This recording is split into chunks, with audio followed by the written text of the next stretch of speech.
Right. Take two, would you believe? My name's Steve Hadlow. Um, I do a show on meme.tv called Steve's Chelsea Update. I tried to do a live chat, and unfortunately, no one was interested. I'm trying to try this format on YouTube. Same show, a few extra little facts put on the screen. See if you like it. If you don't, you don't. No, nothing to lose, is there? Um, it's Thursday, 17th of December in the UK, and it's just coming up to 1 o'clock. And yesterday, the press were outside Stamford Bridge hoping for the news that Jose had lost his job. It didn't happen. Some reported there was a emergency meeting, which again proved to be a bit of a false dawn.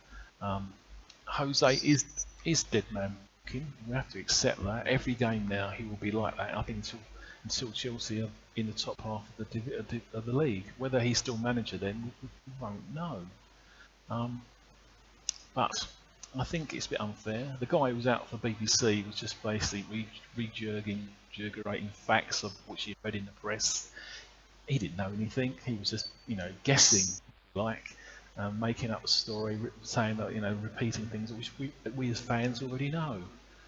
If you saw photos in today's press of Jose, he didn't look too happy in training. Um, I think the players must take responsibility now to get this problem sorted out. He picked a good side on Monday night, which is the game we're going to look at.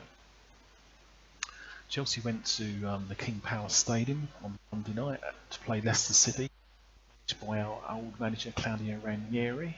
Of course, they were top until Arsenal took over, but due to their win over Chelsea 2-1, they're back on top. And as Jose said afterwards, they're the people that our players should look up to.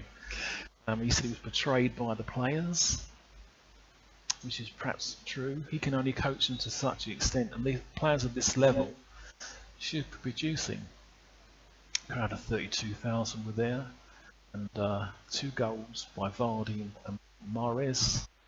Really, the game was over until Jose made a few changes in the second half. And for the final 20 minutes, after a dire first half by Chelsea, they began to play.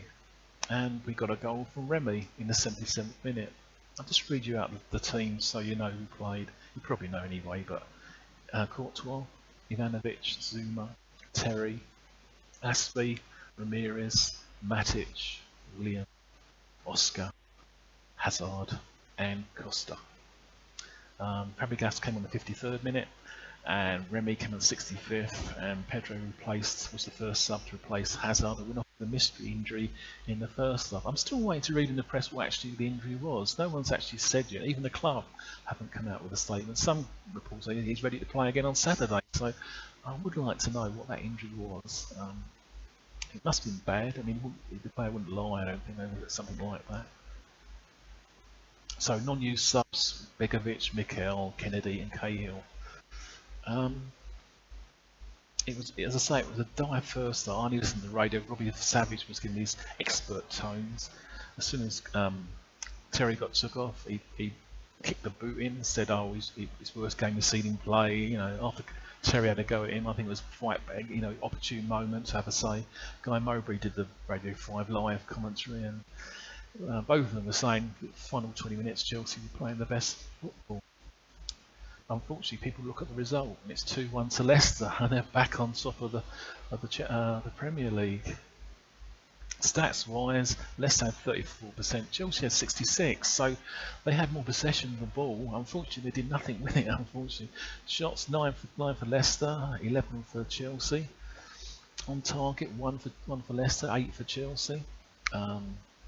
Fouls doesn't really matter. 16 for Leicester and 8 for Chelsea. They were. I spoke to another Chelsea fan. He said they were a bit hard in the first half, Leicester, in getting the boot in, and I think Costa may have lost a bit of interest after that. He had a shot in the first half, which was well saved by Cahill. Sometimes luck doesn't go with you, but again, these players, they should be doing better. So, what happens next?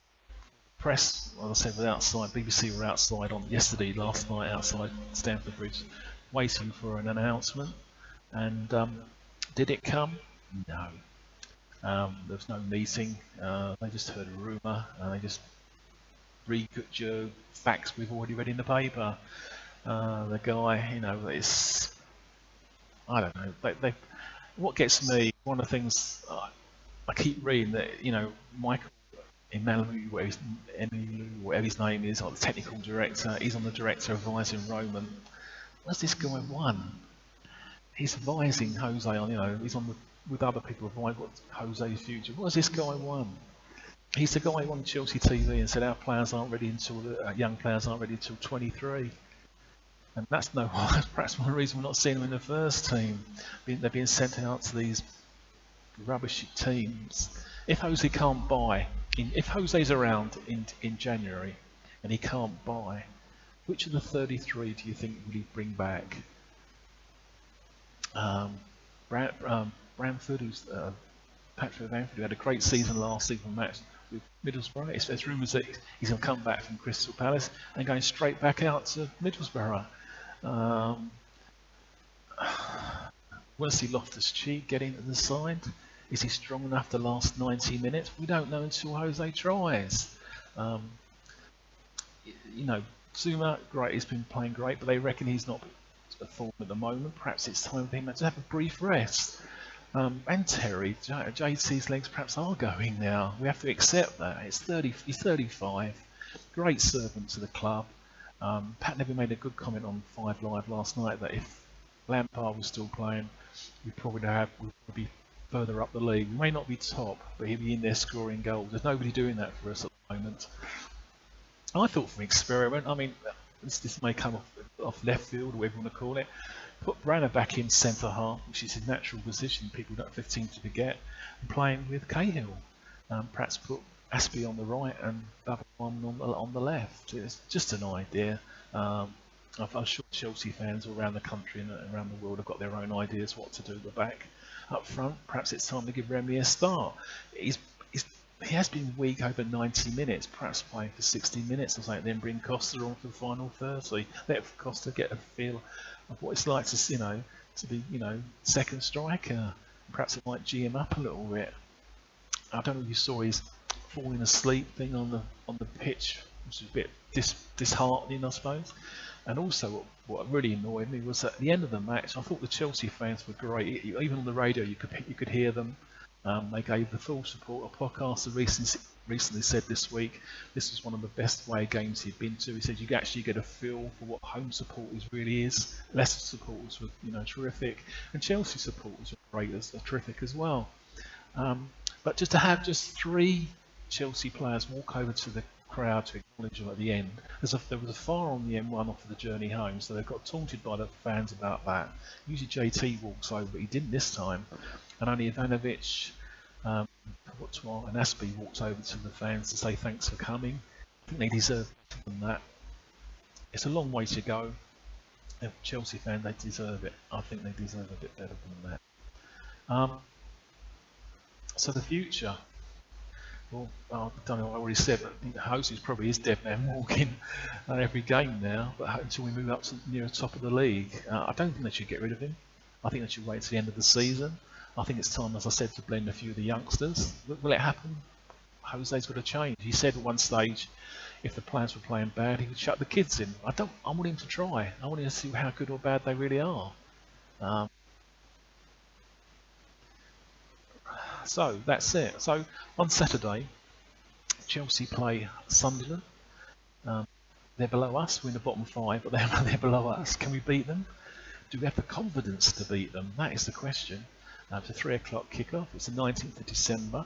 That brings me on to the next thing. I usually do on the show or podcast, whatever you want to call it, vlog. I don't know what people call it nowadays. I look back at a 70s game around the same time, and one I'm going to look back to now is on the 20th of December 1975, which is exactly 40 years ago. Yeah, I was there. How bad it can be.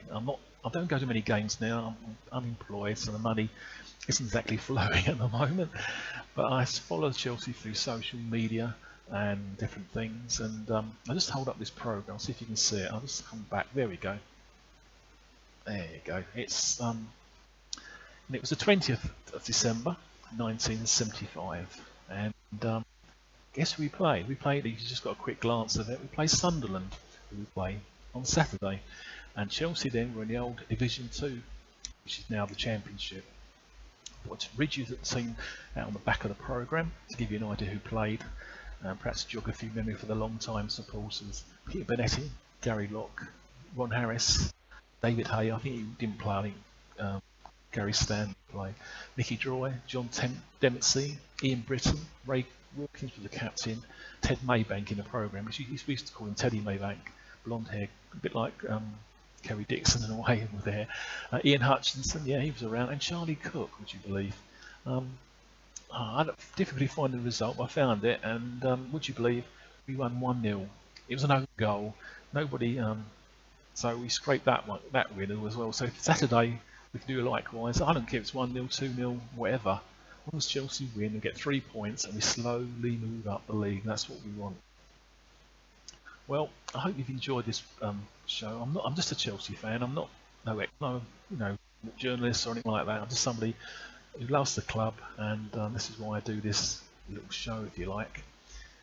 As it's on YouTube, you can leave your comments, I understand, and perhaps I'll get some feedback. Unfortunately, at the other location, I didn't get any feedback, and it got a bit disheartening. So anyway, till next time, keep it blue, keep it Chelsea, and come on the Chelsea.